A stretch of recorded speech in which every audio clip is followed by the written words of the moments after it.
इस वक्त यूं ना कीजिए। ये तो एक ऐसा मिसाल बन जाएगी, इसका मतलब है कि अमीर के लिए कोई कानून नहीं है, जिसके पास ताकत है वो जो चाहे वो बाइज्जत बरी हो सकता है। अगर गरीब आदमी आके ये कहे मैं भी पाकिस्तानी हूं, मेरा हक है, मैंने इदारों को टाइम दिया है, उसके लिए आप ये कहते हैं जनाब कि नहीं नहीं सर्टन आपके लिए लिमिटेशंस है, खुदा के वास्ते ये काम ना करें।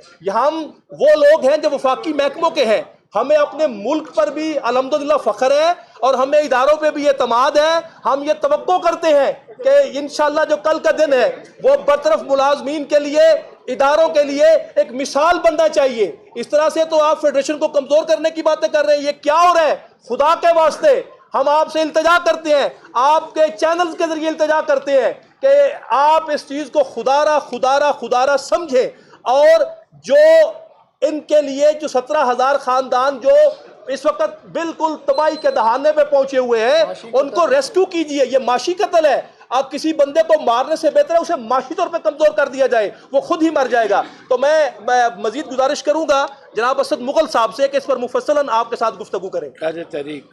औज़ुबिल्लाहि मिनश शैतानिर रजीम, बिस्मिल्लाहिर्रहमानिर्रहीम। मैं अपने मीडिया की तवस्सुत से ये केस अवाम की अदालत में पेश करना चाहता हूँ। जो केस हमारा जुडिशरी या हमारी हुकूमत अवाम तक नहीं पहुँचा सकी या हमारी 4 महीने में हमारी आवाज़ को बंद किया गया, आज मैं मीडिया के तवस्सुत से अवाम की अदालत में ये केस लाना चाहता हूँ। ये केस था क्या? 1996 में जब हम लोगों को भर्ती किया गया तो हमने तमाम का तमाम प्रोसीजर पूरा किया। हमारे वकला ने कोर्ट्स को हर एक डॉक्यूमेंट दिया कि कैसे पाकिस्तान की 9 मुख्तलिफ अखबारों में इश्तिहारात आए और वो इश्तिहार पढ़ के सरकार ने जो इश्तिहारात छापे थे हम पढ़कर यहाँ आए।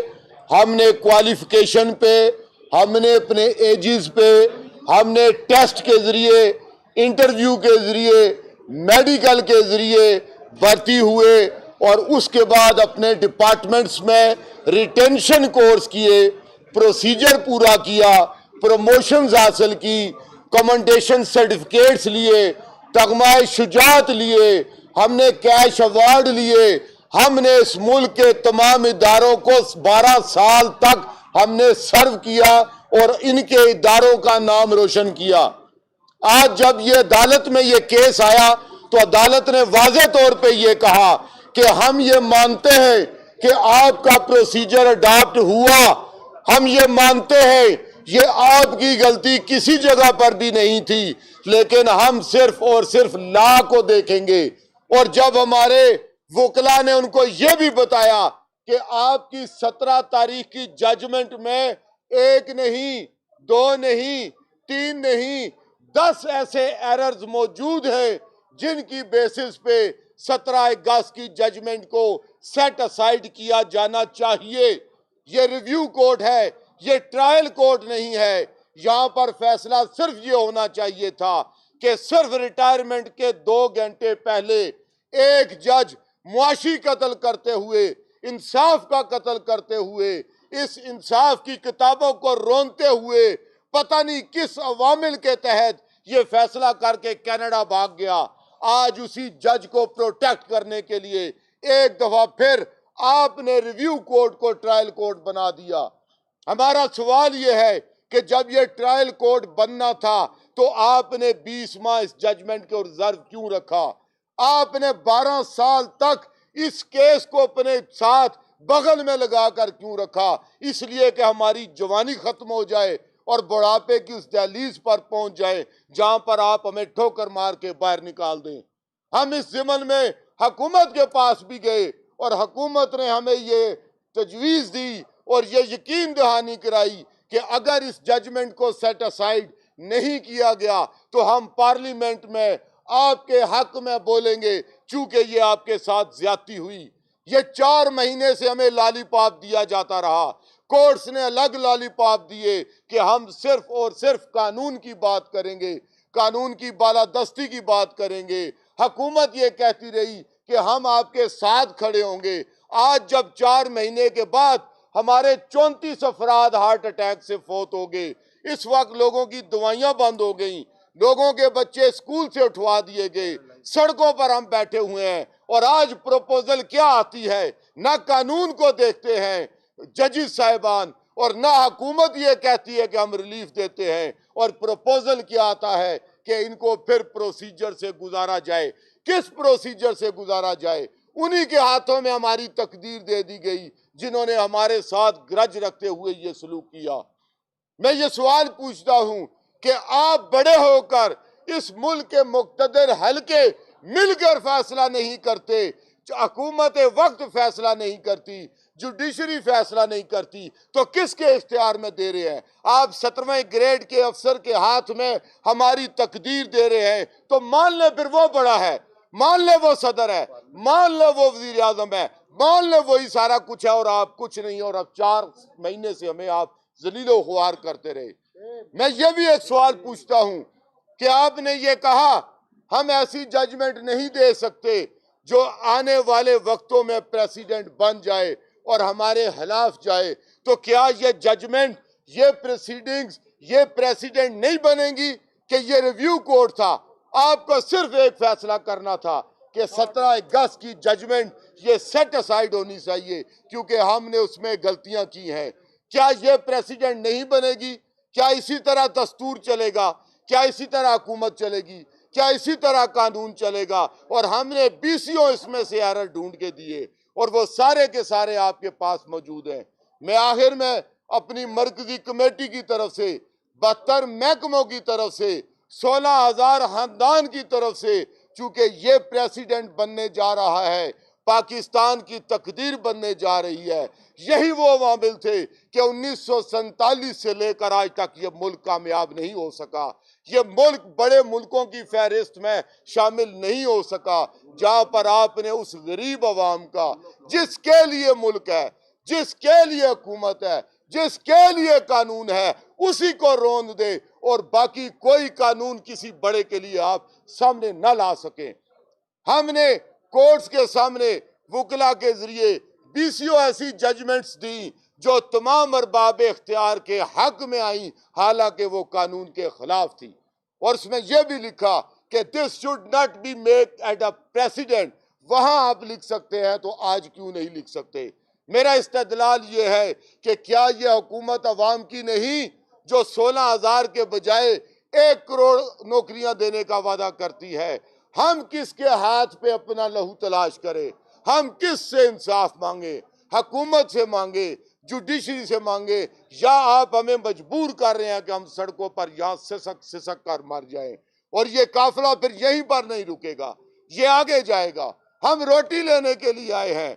आपने अरबों रुपए करप्शन करने वालों को इस मुल्क से बाहर जाने की इजाजत दी, हाँ वो जुडिशरी हो, हाँ वो हुकूमत हो, और हम अवाम है कि सिसक रहे हैं। किसके लिए? एक वक्त की तैयब और हलाल रिज़्क के लिए, अपनी रोटी के लिए। जबकि हमने प्रोसीजर अडॉप्ट किया। हमने 12 साल इस मुल्क की तारीख में 2 दफा सैक हुए।